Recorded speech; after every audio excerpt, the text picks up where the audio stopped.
甘心，自己这辈子就掉到黑暗里去了。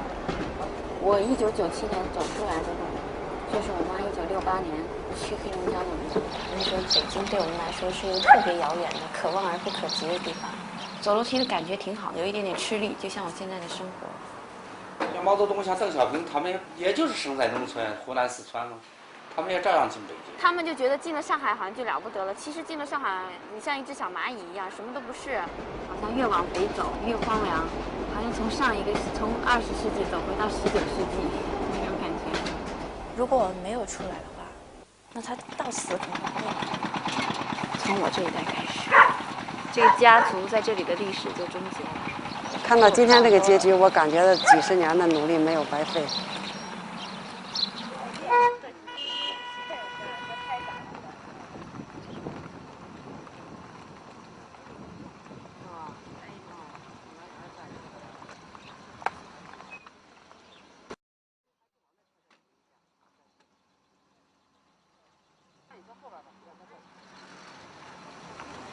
没叫我呢，9:20，前不告我9:20了。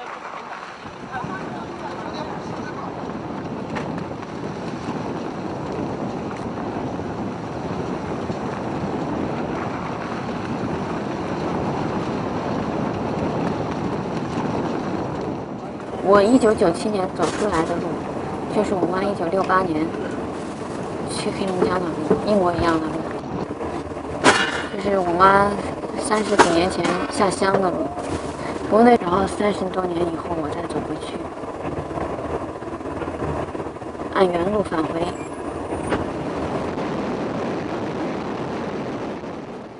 黃芳，一個喺中國東北地區黑龍江出生同成長嘅農村姑娘，19歲終於離開農場。佢知道嗰一趟去上海坐嘅2日火車會徹底改變佢嘅一生。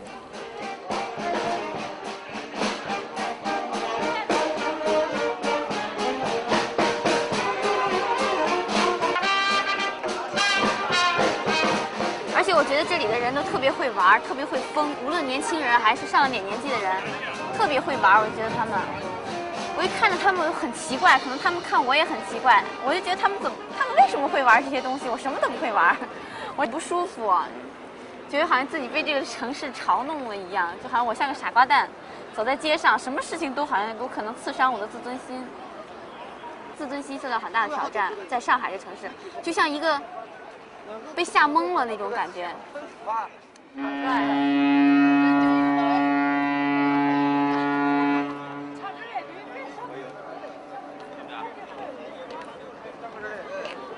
假装很开心的给我爸妈写了一封信，说我看到上海晚上多么繁华，怎么样？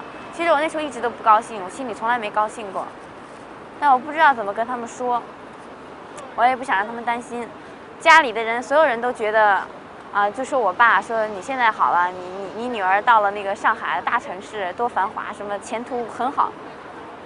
他们就觉得进了上海好像就了不得了，其实进了上海，你像一只小蚂蚁一样，什么都不是。我就力主我的孩子，必須自己掙扎出去，必須靠自己的本事進北京。黃芳之所以走得出農村，係因為爸爸由細個開始就一直向佢哋灌輸外面有一個不一樣嘅世界。屋企裏面嘅雪櫃係全村第一個，仲有好多農民連諗都冇諗過嘅事，黃芳嘅爸爸都做咗。我所有的書報從來不少過，許多人也譏笑我，一個農民，你訂的什麼報紙，看的什麼東西？現在可能我們說這話，有許多人都不相信。當我的兒子還在初中的時候，上大學的前我們已經給他準備完了。已經預備完。作為一家之主，佢自認管教嚴厲，一切都係出於恨鐵不成鋼。我曾經給他們舉了許多例子，也許我這話說得太大。你像中國有好多大官，像毛澤東、像鄧小平，他們也就是生在農村，湖南、四川嘛，他們也照樣進北京，是不是啊？那麼就是得靠你們自己的本事，不要指望我給你走後門或者去求人給你往回辦。知青嘅仔女能夠走得出農村，對已經將青春埋沒喺黃土地嘅知青嚟講，意義亦都好大。如果说我和哥哥没有考出来，我妈这一辈子在农村待着，她就说彻底的废掉了，等于说她一辈子留在那里，永远不会有人知道她，就默默的死在那里，可能再过20-30年，默默的来到这里，默默的死在这里，然后像许多人一样被埋到山上去。但是我和哥哥等于说给他的生命画了一个辉煌的句号，一个非常漂亮的句号，因为我们走出来了，因为这个完美的句号，他的整个前半生所经历的痛苦都有了意义。如果我们没有走出来，他前半生经历的痛苦就完全白费了。黃芳大學畢業之後就入咗中央電視台做記者，喺北京工作，喺北京住。呢一度就係毛澤東當年發動幾千萬城市嘅知識青年下放到農村嘅政治舞台。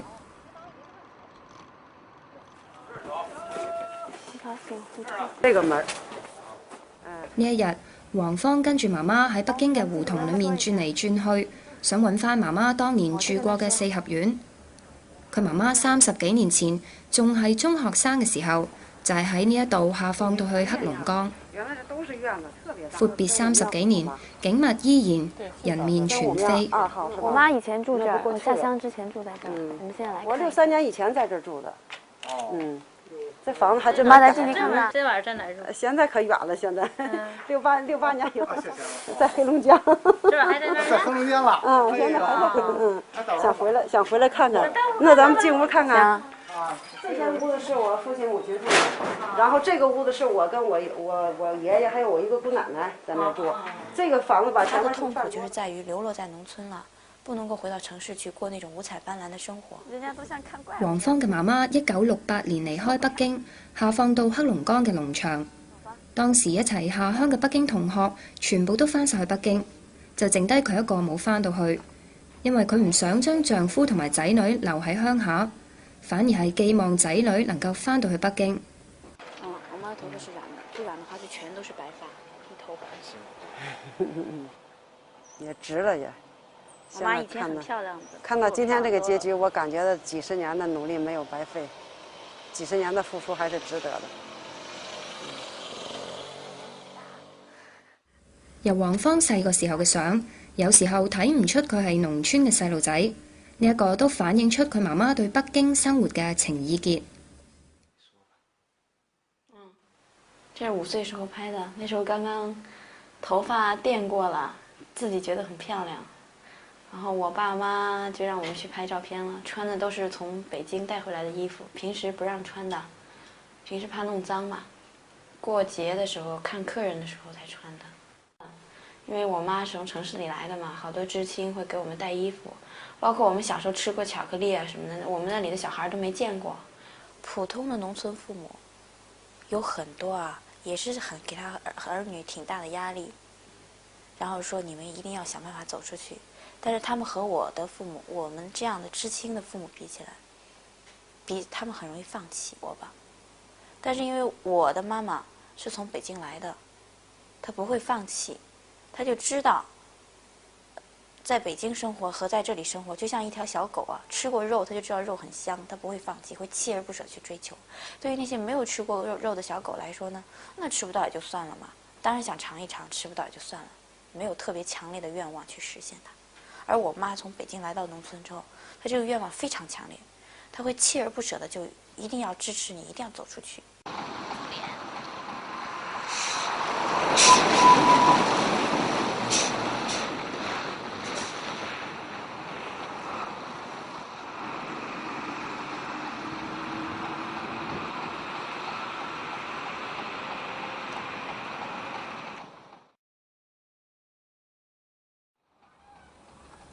喺黃芳嘅家鄉，貧窮落後，幾十年都冇改變過。我有的時候回來會看到我的同學在地裡鋤地呀，像老農民一樣，渾身都是汗水，然後臉曬得黑黑的，然後手很粗的，然後過來就這樣拉住我的手，跟我說話，那時候心裡才難受，那才叫難受。但實際想想，這是一個很殘酷的事情，人的一生啊，他一生就在這裡了，我的一生就在城市裡了。當然這我沒有做錯，他也没有做错。好，我相信以后我和他们的差别会越来越大。我很爱他们，但是我改變不了他們的命運。喺黃芳成長嘅農村，仲有好多好似佢媽媽一樣係知青嘅人，喺文革時期留下嘅痕跡。但佢話回憶嗰段歷史嘅人好少。身為知青嘅仔女，雖然已經走出埋沒咗幾千萬中國人青春歲月嘅地方，但就絕對唔會忘記嗰段歷史。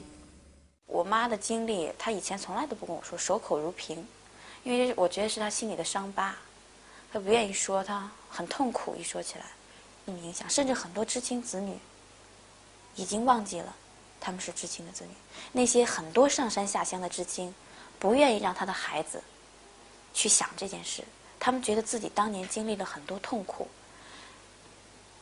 不堪回首，真的是，那就不要回首好了，快點讓它過去吧，我們就往前走吧。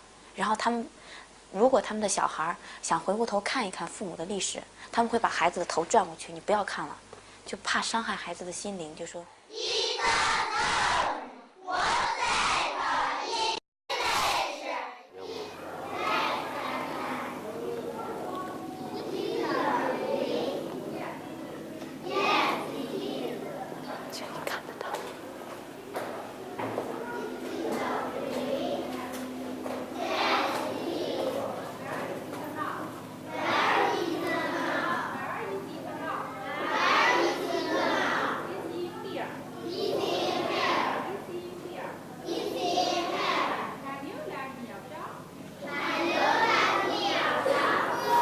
你听这英语，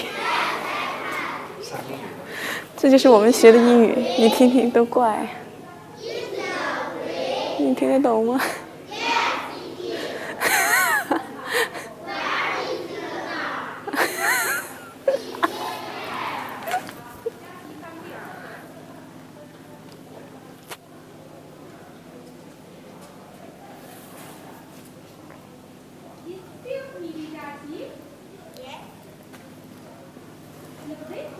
我以前也經常給老師叫到前面對話，那時候很得意的。黃芳掙脫農民子弟身份嘅故事喺家鄉呢一個有5萬人嘅地方家傳戶曉，老師以佢為榮，學生亦都以佢為榜樣。呢一日，佢被邀請到母校，鼓勵快要考大學嘅高中生。我勸你們還是盡量考個好大學吧。現在可能覺不出來有什麼好處。只要你走出這一步，走出這個農場，機會是很多的。你如果走不出去這一步，以後會後悔的。理由享受那麼多東西，但是現在這個社會其實是公平的，就是你奮鬥了會有成果。以前可能你奮鬥了都不給你機會的，現在是有機會的。只要你好好努力，你就會見到自己的成果。說我現在想用這個外面的世界來誘惑你們，是誘惑不到的，因為你們想象不到。就像以前有人誘惑我，我也想象不到一樣。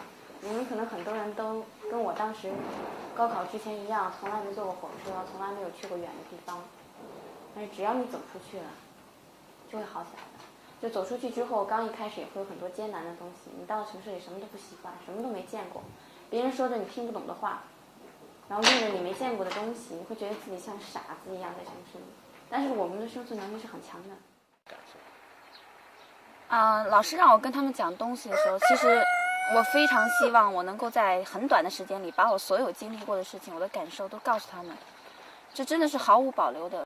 這些和我一樣的農場的小孩，我非常的希望，就好像練武功發功一樣，恨不得在他們後背上拍上一掌，把我所有的功夫都傳給他們。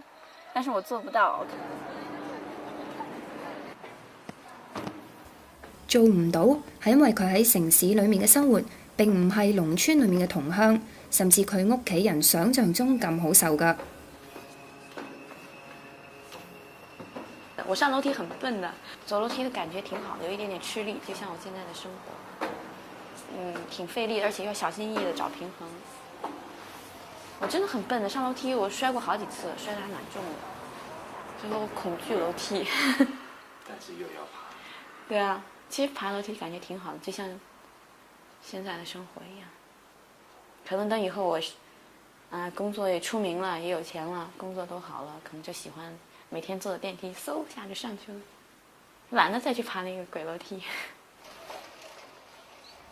踏出社會之後遇到生活同埋工作壓力，佢至知道走出農村要付出嘅代價好大。呢一日，佢趁住喺上海出差，就返到去母校復旦大學揾一位老師，講到目前嘅生活同埋工作壓力百感交集。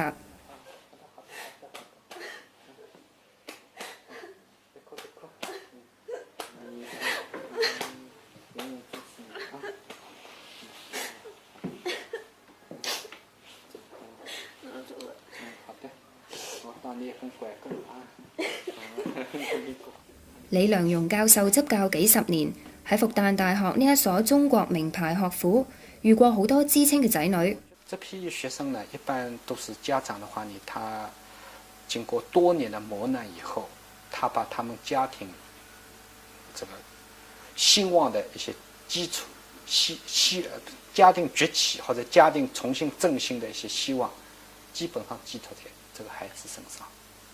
就是說，或者的話呢，他的父親母親由於沒有讀好，初中畢業、高中畢業就下放下去了。因為這些父親母親，他們本來在大城市，他們一門心思也是想考大學的，但是由於的話，你文化大革命或者其他原因的話，他們的話呢就沒有再繼續深造的機會了。這麼就是說，這個父親母親就把他們的一種自己讀大學或者成就一番事業的這種夢想，或者他們一種期望，通通都放到他的孩子身上。喺北京，黃芳住喺一個好細嘅房裏面，終日不見陽光。佢話見唔到陽光嘅日子，令到城市嘅生活更加沉重。冇窗口，抒發生活嘅壓力就只能靠寫日記。看，這是我大學裡的日記本，寫得滿滿的。這一本是剛上大學，這一本裡頭都是訴苦一樣的，很痛苦的那種話。現在很少寫了，其實現在經歷的事情比在大學裡多了，反倒不想寫了。很累是一方面，有時候也懶得去想，不想了好像就沒發生過。鴕鳥政策，這一本是最不快樂的回憶。很多時候就像做噩夢似的，很不痛快。這一本就好一點。喺大城市讀書同埋生活，面對好多機會，亦有好多誘惑。有一次，一間香港公司到大學招聘實習生，佢就領會到城市人爭取機會要付出嘅代價。為了去一個殖民文化繁榮的地方，我們這群國內的大學生勾心鬥角，我感到一絲悲哀。昨晚在金茂凱悅吃飯時，看到同伴們競相討好的表現，而黃先生一行黃膚黑髮，卻只能用英文來清楚表達自己思想的樣子，我覺得自己有些賤。昔日的蠻荒之地，因為錢和一些繁華，引得曾經自詡清高的我們放下架子去逢迎和谄媚，這是生存的無奈，還是貪欲在作怪呢？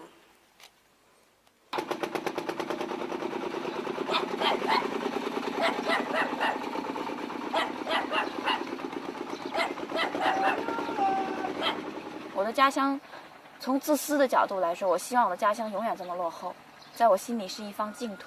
我從城市回來之後，這裡的人很淳樸，但是對於這裡的人們來說是不公平的，他們不應該一輩子見不到很多現代化的東西，這是不公平的。也許以後現代化的城市裡的麥當勞啊什麼的那些東西都到我家鄉來了，這裡的人們也變得跟城市裡的人一樣煩躁，一樣壓力大。也許那是不好的，但是起碼現在看來，他們願意那樣。這是一個圍城啊，落後地區的人向往城市，城市人向往鄉村。我也沒辦法解決，我是個小人物，我只能告訴他們還是走出去好。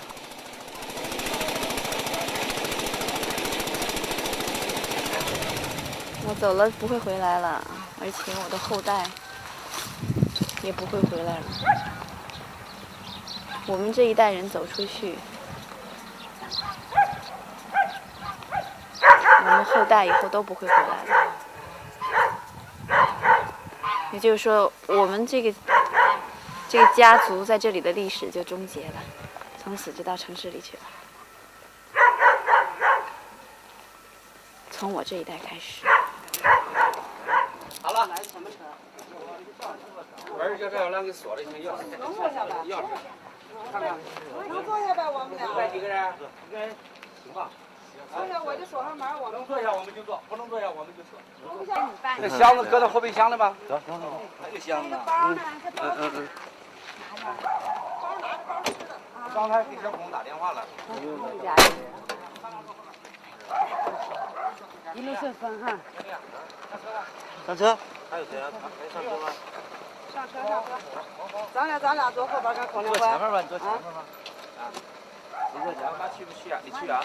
我能坐下我就去。啊，来坐前面吧。坐吧。啊，我坐前面啊。对，你坐前面。妈，你就这样。哎呀，他开门了。那他们还是往那车上停一下。